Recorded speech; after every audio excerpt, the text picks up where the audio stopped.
Hello everyone, welcome back to my channel. আশা করছি আপনারা সবাই অনেক ভালো আছেন। তো আজ আমি আপনাদের আম আর দুধ দিয়ে খুব মজাদার আর খুবই সহজ একটা রেসিপি শেয়ার করব। গরমের দিনে ঠান্ডা ঠান্ডা এই আম আর দুধের পুডিংটা খেতে অসম্ভব মজাদার লাগে।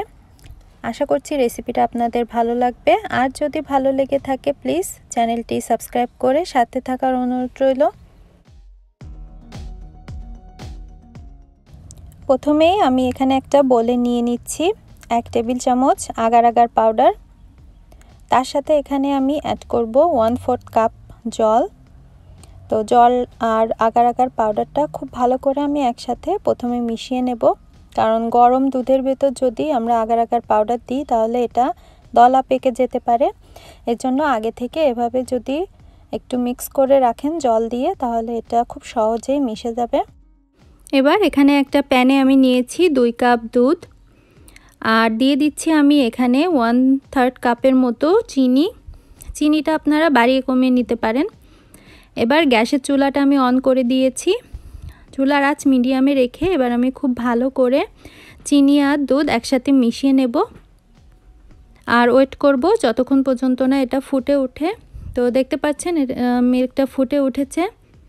এখন আমি সেই যে আগার আগার পাউডারটা জল দিয়ে গুলিয়ে রেখেছিলাম সেটা দিয়ে দিলাম। দিয়ে এবার কিন্তু অনবরত নাড়তে থাকতে হবে, চুলার আঁচ মিডিয়ামেই রাখতে হবে আর অনবরত এটা নাড়তে থাকতে হবে। তবে খুব বেশিক্ষণ না, টোটাল 5 মিনিট এটাকে জাল দিলেই রেডি হয়ে যাবে। তো দেখতে পাচ্ছেন আমি 5 মিনিট এটাকে জাল দিয়েছি। এখন আমি চুলাটা অফ করে দিলাম। এবার এটাকে আমি নামিয়ে নেব আর একটু ঠান্ডা করে নেব 10 মিনিট মতো।